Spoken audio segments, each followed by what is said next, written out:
Jadi dia melakukan pengawasan. Maaf Ibu, suaranya Bu.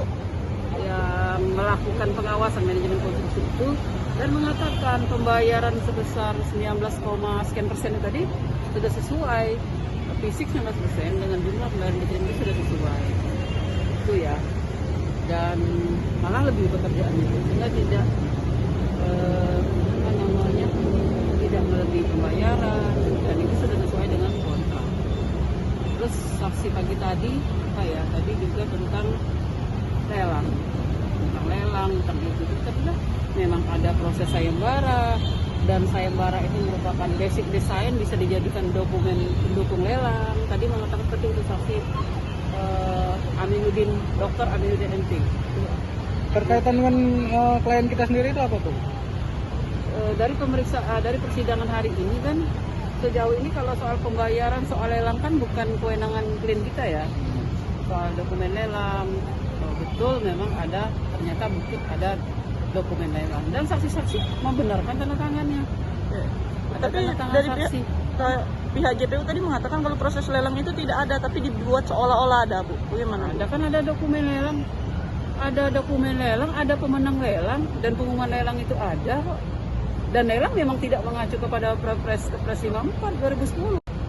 Dan lelang memang tidak mengacu kepada Perpres 54 2010 karena memang tidak masuk dalam DIPA, bukan uang negara lagi, begitu sudah menjadi dana hibah kekayaan yayasan.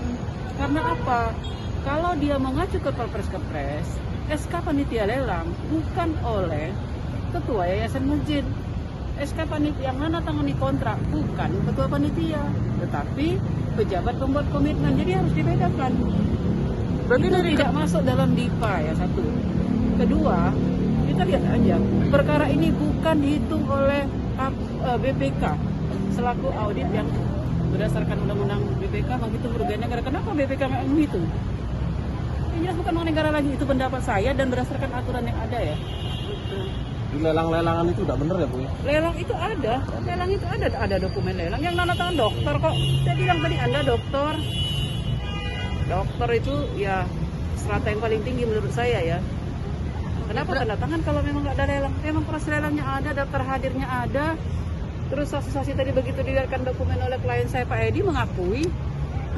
Terkait bantahan Pak Edi tadi mengenai apa, Bu? Saksi mengatakan tidak ikut hadir rapat, tidak tahu hadir rapat. Nah ternyata dilihatkan oleh Pak Edi, ini ada bahkan arahan ya, dia memberikan maksud ada notulensi rapat, arahan dari Bapak Isnani, bahwa retribusi tentang maksud ada notulensi rapat, arahan dari Bapak Isnani, bahwa retribusi tentang apa tadi tidak dipungut, tapi retribusi pembangunan harus dipungut ini. Berarti pihak kita menilai kalau saksi ini memberikan keterangan bohong atau bagaimana? Saya mengatakan, dia mengatakan, ditanya majelis hakim, apakah benar tanda tangan kamu? Iya, mirip tanda tangan saya. Dari tangannya jaksa, bukan tanda tangan saya. Saya bilang ini bisa uji laboratorium. Kalau dilaporkan ke polisi kan tahu. Itu ada rumus tanda tangan tuh.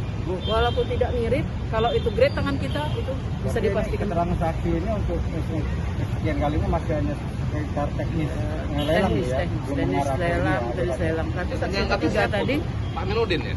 Pak Aminuddin. Ketika ditanya jaksa membenarkan tanda tangannya. Ketika ditanya membantah, ketika ditanya hakim membenarkan tanda tangannya. Saya bilang kalian biasa berbohong, tapi saya bisa laporkan ke polisi keterangan palsu. Berarti kita menganggap Terbukti itu tadi begitu diklarifikasi oleh siapa? Pak Saprudin. Klien kita Pak Edi Armanto, Pak Saprudin juga tadi. Ini saudara hadir dalam rapat.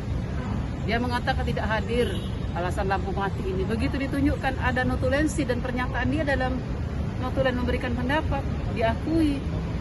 Jadi saksi ini menurut saya semua tidak paham, tidak tahu, padahal nyatanya tahu dan ada tanda tangan mereka semua, mereka orang pendidikan semua. berarti mereka berkilah ya, Bu?